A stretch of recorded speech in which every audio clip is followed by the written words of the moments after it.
class, welcome to the lecture 12 Little Rules of APA in Writing.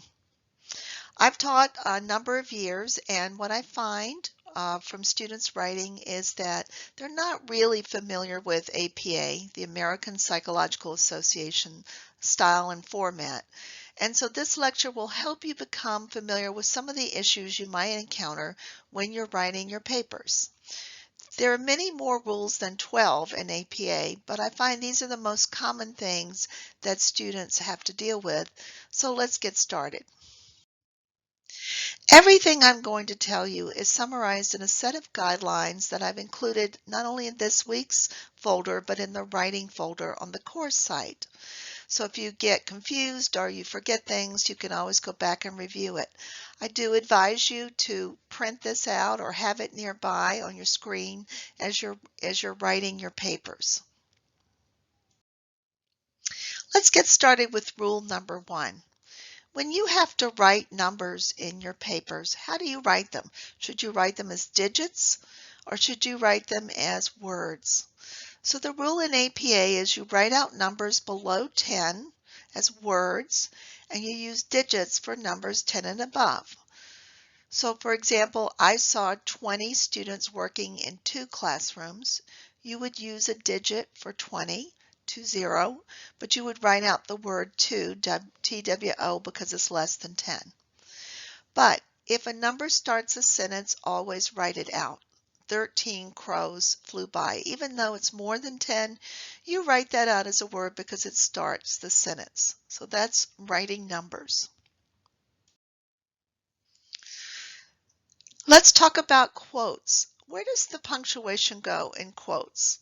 Stylistically, you might have learned something different if you used a different kind of system like MLA. But in APA, punctuation always goes inside quotation marks after a quote. So for example, the teacher stated, and you put the comma for the beginning of the quote, "My class uses a variety of technologies," period, and then the quotation mark, not quotation mark and then the period. So that's periods go inside quotation marks. Rule number 3, periods after citations. So remember, the citation is the parentheses where you're citing a reference.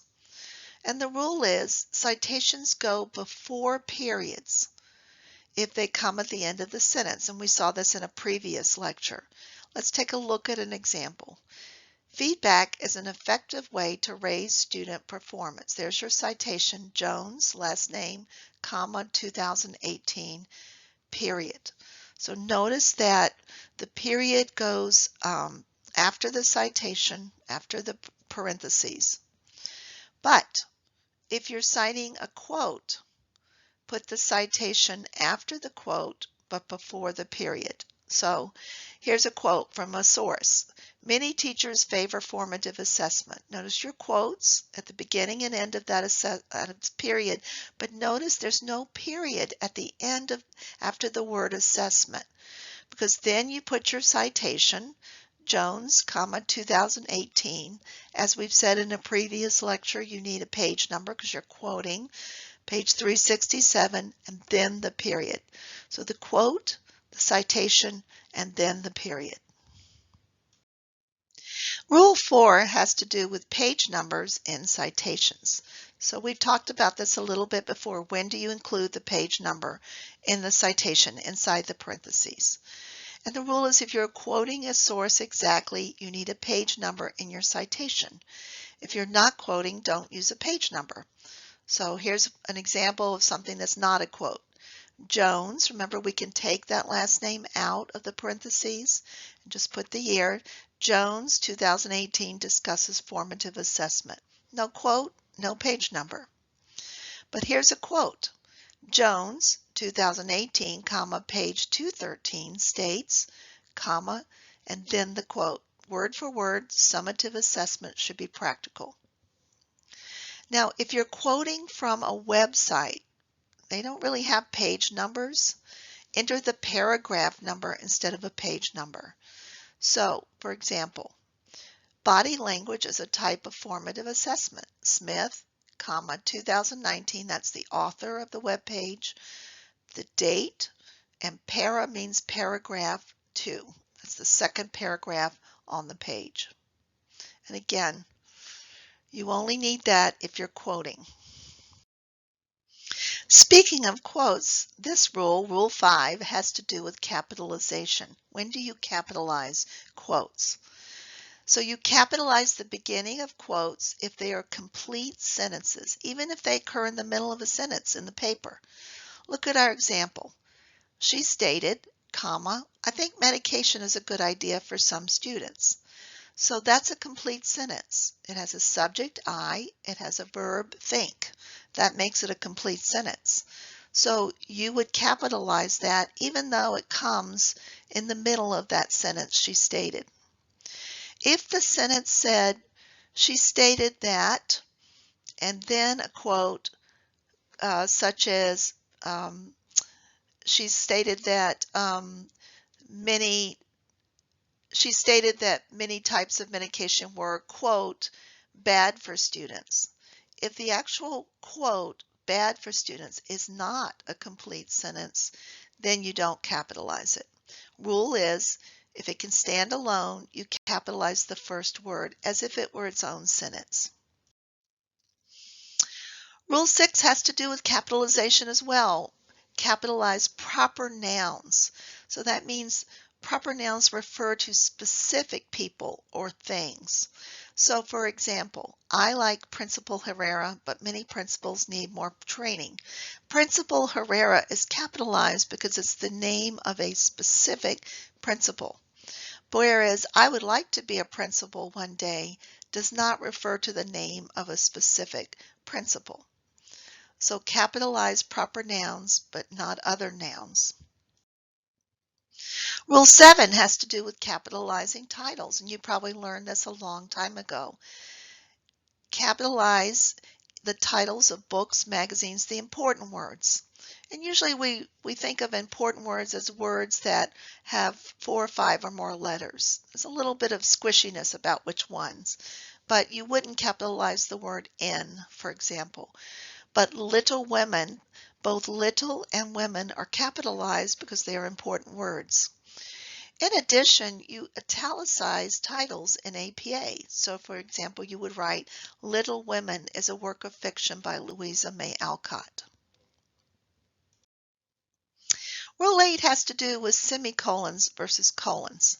Now you'll recall that the semicolon is the dot and the comma under it, like in the first example. And the comma or the a colon, which isn't shown here, is 2 dots. Semicolons are used to separate 2 complete sentences that are related. So if it can stand on its own, it can get a semicolon. So look at the first example. I studied hard for the test. That's a complete sentence. So is I earned an A. So you could connect those with a semicolon. However, if the sentence said, I studied hard for the test, unlike many others, you wouldn't use a semicolon there because even though I studied hard for the test can stand on its own, it's a complete sentence. Unlike many others, it's not a complete sentence. It has no subject. It has no verb. So connect things, you can connect 2 complete sentences with a semicolon, but for everything else, use a colon or usually a comma. Rule 9 has to do with verb tenses. Many times when I'm reading students' papers, they'll switch back and forth between the past tense, the present tense, and the future tense. And the rule here is you need to be consistent with your verb tenses. Try to be aware of how you're writing. Try to stick with one verb tense unless there's a reason for a change. Let's take a look at a couple examples. A good way to do this or right sentence would be I interviewed Miss S. You're putting it in the past tense because the interview was in the past. She described, again, that's during the interview, so that's in the past, described how she starts her class every day with a bell ringer.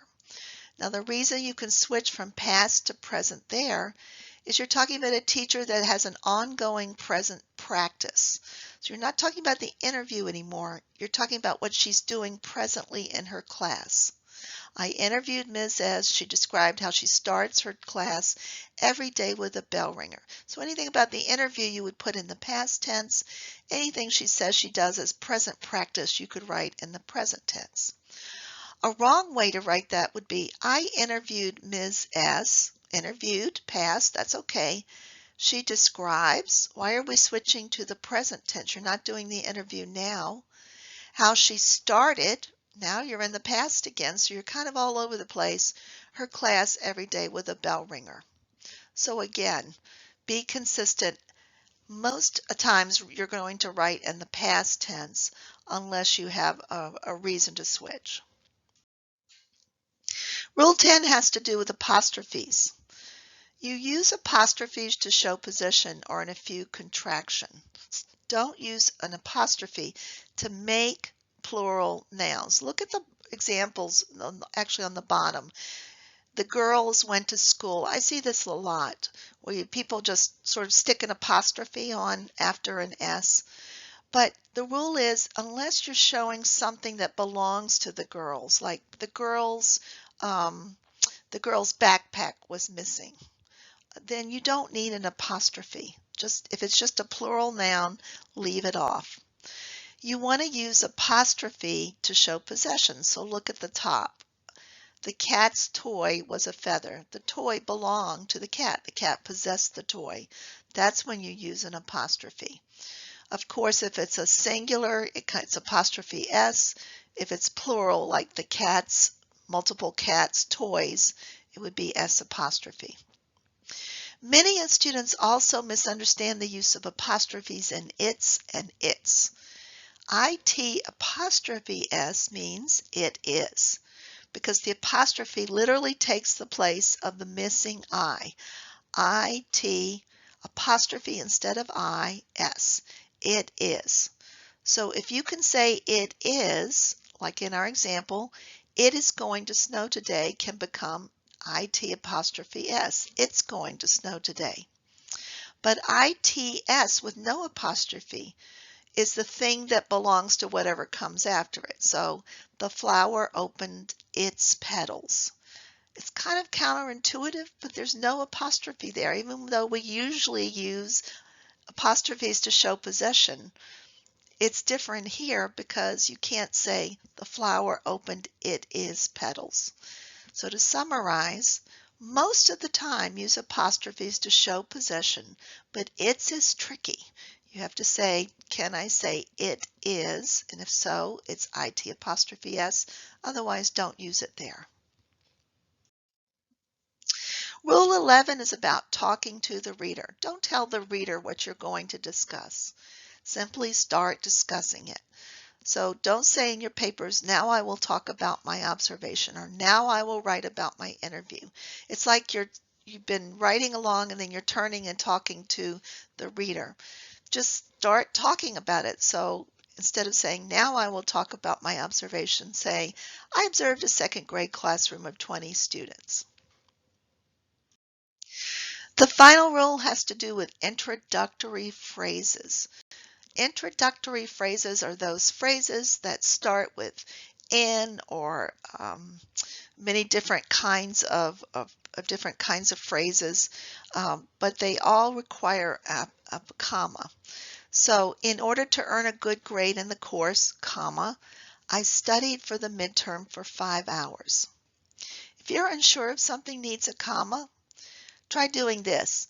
Take the phrase in order to earn a good grade in the course and put it at the end of the sentence. I studied for the midterm for 5 hours in order to earn a good grade in the course. That sounds natural, doesn't it? That wouldn't even require a comma. But if you're picking it up from the end of the sentence and making it an introductory phrase, it requires a comma. So that's it. Those are the 12 little rules of writing in APA. I encourage you to go and look at that set of guidelines, and there is an exercise in this week's folder that asks you to apply these. as well, you'll want to apply them to the brief paper that you'll be writing this week. Thanks, and everybody, happy writing.